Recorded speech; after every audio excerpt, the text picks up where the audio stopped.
బనకచెర్లకు ప్రత్యామ్నాయం Godavari Kaveri link project. AP ప్రతిపాదించిన వరద జలాలకు అసలు శాస్త్రీయ ధృవీకరణ లేదు. రాష్ట్రాలు వినియోగించుకొని నీళ్ళే సముద్రంలో కలుస్తున్నాయి.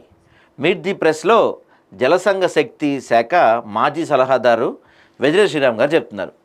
ఇక్కడ ఆయన చాలా క్లియర్గా నిన్న చెప్పే ప్రయత్నం చేశారు. మొత్తం మీద ఈ గోదావరి బేసిన్లో 7 రాష్ట్రాలు ఉన్నాయి.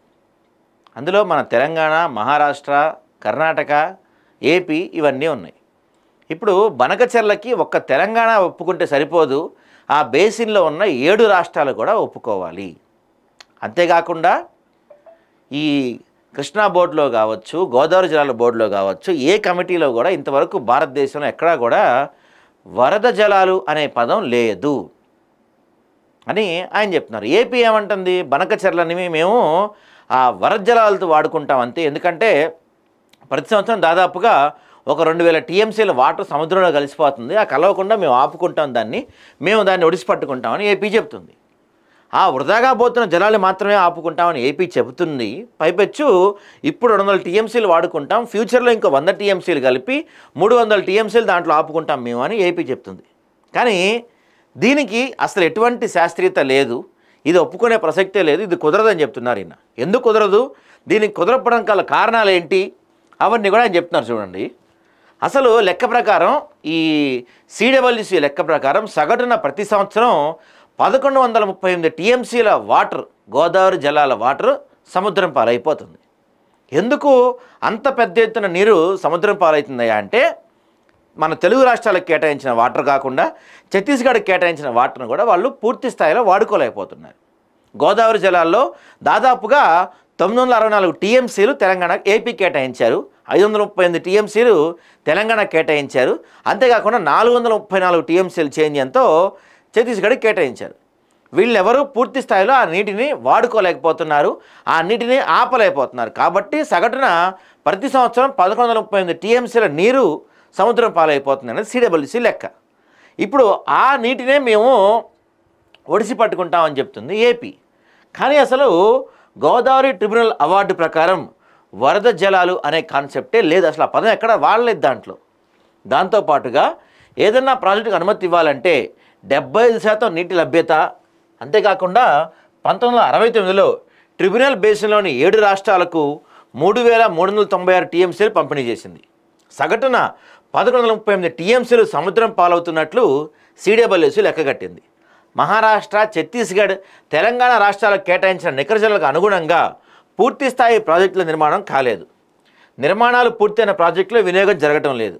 ఈ కారణంగానే వరద సముద్రం పాలవుతూ కనిపిస్తుంది. నీటి చట్టాలు ఎక్కడా ఇప్పటి వరకు వరద జలాలు నిర్వహించే అనే ఆప్షన్ లేదు ఎక్కడ కూడా. ఎందుకంటే మిగులు జలాలో లేకపోతే ఇంకే జలాలో వాడుకోవచ్చు, కానీ వరద జలాలను మేము ఆపరేట్ చేస్తాం అనేది ఇంతవరకు ఎక్కడ లేదు. అసలు దానికి ఒప్పుకుంటామని చెప్పడం సిడబ్ల్యూసి ఎప్పుడు చెప్పలేదు. ఇప్పుడు ఏపీ ఏమంటుంది, ప్రస్తుతానికి ఒక 200 టీఎంసీలు, భవిష్యత్తులో ఇంకో 100 టీఎంసీలు మేము వాడుకుంటామని చెప్తుంది. అయితే గోదావరి బేసిన్లో నికర జలాలకు అనుగుణంగా లేని ఏ ప్రాజెక్టును సిడబ్ల్యూసి అనుమతించదు. భవిష్యత్తులో కేంద్రం చట్టాలను సవరించి సముద్రానికి 1138 టీఎంసీలు పోతున్నట్లు పేర్కొన్నా ఆ నీటిలో ఎగువ ఉన్న అన్ని రాష్ట్రాలకు హక్కు ఉంటుంది.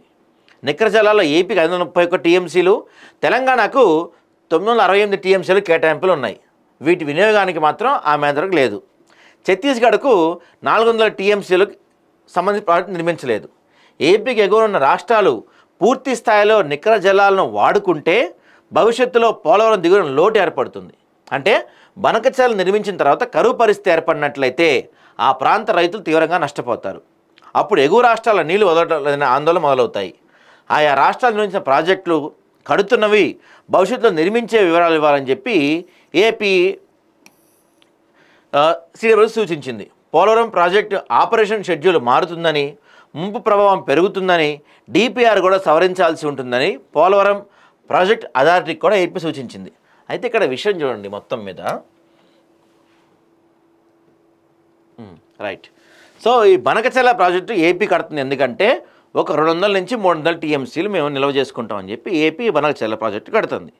అయితే ఇక్కడ తెలంగాణకి మనకి ఏపీకి ఉన్న కేటాయింపు 538 టీఎంసీలు, తెలంగాణకి 968 టీఎంసీలు, ఛత్తీస్గఢ్కి 400 టీఎంసీలు కేటాయింపు, అసలు కేటాయింపు ఉన్నాయి. సో ఈ కేటాయింపులన్నీ అయిపోయిన తర్వాత వీళ్ళు భవిష్యత్తులో ఈ తెలంగాణ వాళ్ళు 962 టీఎంసీలు సరిపడా నింపుకోగల ప్రాజెక్టులు కట్టుకుంటే, ఛత్తీస్గఢ్ కూడా 400 టీఎంసీలు సరిపడా ప్రాజెక్టులు కట్టుకుంటే అప్పుడు మొత్తం నిండిపోతాయి.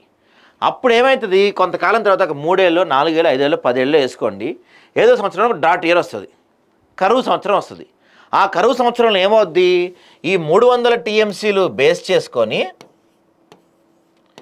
దీని కింద బనకచెర్ల కింద సాగు చేస్తూ ఉంటారు రైతులు. సాగునీరు కోసం కానీ తాగునీరు కోసం కానీ ఇక్కడ రైతులు ఉంటారు. సో ఇప్పుడు టాస్క్ ఏమైందంటే, ఇక్కడ కరువు వచ్చింది, వరద రాలేదు, ఎవరి నీళ్ళు వాళ్ళు ఆపుకున్నారు, ఎవరికి సరిపడ కేటాయింపుల దగ్గర వాళ్ళు ఆపుకున్నారు. ఇప్పుడు ఈ 300 టీఎంసీలు ఎక్కడి నుంచి ఇస్తాం? అక్కడ జనం అలవాటు పడిపోయి ఉంటారు ఆయకట్టేస్తానికి, ప్రజలు అలవాటు పడిపోయి ఉంటారు తాగునీటికి. ఇప్పుడు మరి ఆ 300 టీఎంసీలు ఎక్కడి నుంచి ఇవ్వాలి? ఇదే భవిష్యత్తులో రాబోయే ప్రధాన సమస్య. మరి 300 టీఎంసీలు అప్పుడు వీళ్ళు ఏం చేస్తారు? ఏపీ వాళ్ళు, అరే ఇక్కడ కొన్ని లక్షల ఆయకట్టు ఎండిపోతుంది, కొన్ని వేల మంది ప్రజల గొంతు ఎండిపోతుంది, మీరు నీళ్ళు ఇస్తారా చస్తారా అని చెప్పి ఈ పై రాష్ట్రాలని వీళ్ళు ఫోర్స్ చేస్తారు. ఇది 1 సంవత్సరం వస్తే సరిపోయింది, 2 సంవత్సరం వస్తే మళ్ళీ ఇదేగా, 3 సంవత్సరం ఇదే వస్తే పరిస్థితి ఏంటి? అప్పుడు ఈ 300 టీఎంసీలు వరద రాకపోతే ఎక్కడి నుంచి తీసుకొస్తుంది ఏపీ? దాని కింద దాన్ని నమ్ముకున్న రైతుల పరిస్థితి ఏంటి, తాగునీరు పరిస్థితి ఏంటి, సాగునీరు పరిస్థితి ఏంటి అనేదే పెద్ద టాస్క్. కాబట్టి ఈ 1138 టీఎంసీలు ఏదైతే ఉందో సముద్ర జలాల్లో కలిసిపోతుంది అని ఒకవేళ ఏపీ ప్రభుత్వం సిడబ్ల్యూసికి దీన్ని ప్రూవ్ చేసి కేంద్రం కూడా అవును ఇంత వేస్ట్ అవుతుంది, ఆ వేస్ట్ అవుతుంది కదా దాన్ని ఏపీ కేటాయించండి అంటే అప్పుడు వీళ్ళందరూ కూడా మాకు కూడా కేటాయించమని అడుగుతారు. దాంతోపాటుగా గోదావరి బేసిన్లో ఉన్న 7 రాష్ట్రాలు కూడా మాకు కూడా నీటి కేటాయింపుల్లో మార్పులు చేయండి, ఏపీకి 300 టీఎంసీలు కేటాయిస్తున్నారు కాబట్టి మాకు కూడా కేటాయించండి అని చెప్పి అడిగే పరిస్థితి రావచ్చు. కాబట్టి ఏ రకంగా చూసుకున్నా ఎలా చూసినా బనకచెర్ల సాధ్యం కానే కాదు. కానీ ఇక్కడ ఇంకొక భయంకరమైన విషయం ఏంటంటే, చాలా తక్కువ మంది తెలిసిన విషయం ఏంటంటే, ఆల్రెడీ బనకచెర్ల నిర్మాణం స్టార్ట్ అయిపోయింది. అందరూ మనం అనుకుంటాం బనకచెర్ల కాలేదని, ఆల్రెడీ స్టార్ట్ అయిపోయింది. బనకచెర్ల నిర్మాణం చాలా వరకు అయిపోతూ ఉంది, కెనాల్స్ కూడా తవ్వేశారు చాలా వరకు. తెలుసా ఇది?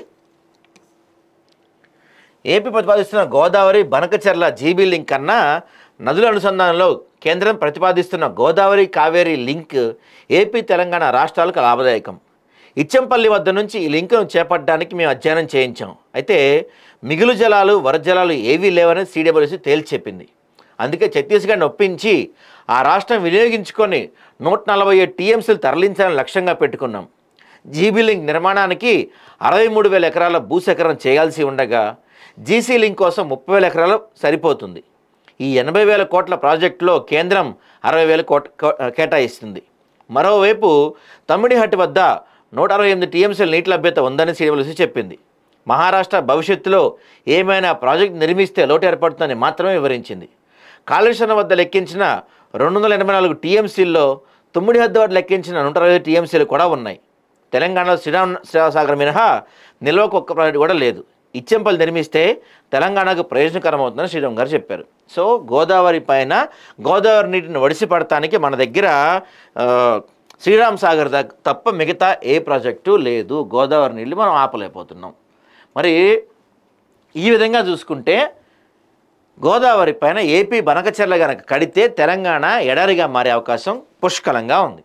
మరి దీన్ని ఎంతవరకు ఆపగలుగుతారనేది మాత్రం ప్రస్తుతానికి డౌటే. నా పర్సనల్ ఒపీనియన్ అయితే బనకచెర్లని ఆపలేరు. ఆల్రెడీ నిర్మాణం స్టార్ట్ అయిపోయింది. పైపెచ్చు ఎన్డీఏ ప్రభుత్వంలో టీడీపీ కీలక భాగస్వామిగా ఉంది. ఇంకా దారుణమైన విషయం ఏంటంటే రాబోయే రోజుల్లో ఒకవేళ అనుకోని పరిస్థితులు అటు ఇటు అయితే తెలంగాణలో టీడీపీ జనసేన బీజేపీ కూటమిగా ఏర్పడబోతుంది. అనుకోని పరిస్థితుల్లో ఒకవేళ అనూహ్యంగా ఆ కూటమి కనుక గెలిస్తే ఇక ఈ బనకచెర్లకి తిరిగే ఉండదు. దట్టు ఈ గోదావరి జలాలపైన ఏపీకి ఇక అడ్డు అదుపు లేకుండా వాడుకుంటారు. తెలంగాణకి మరోసారి తీవ్రమైన న్యాయం జరుగుతుంది. మరి దీన్ని రేవంత్ రెడ్డికి డూ ఆర్ డై పొజిషన్ చెప్పాలి. దీన్ని ఆయన ఏ విధంగా ఎదుర్కొంటారు, ఏ విధంగా డీల్ చేస్తారనేది మాత్రం ప్రస్తుతానికి పెద్ద క్వశ్చన్ మార్క్. చూడాలి ఏం జరుగుద్దో మరి.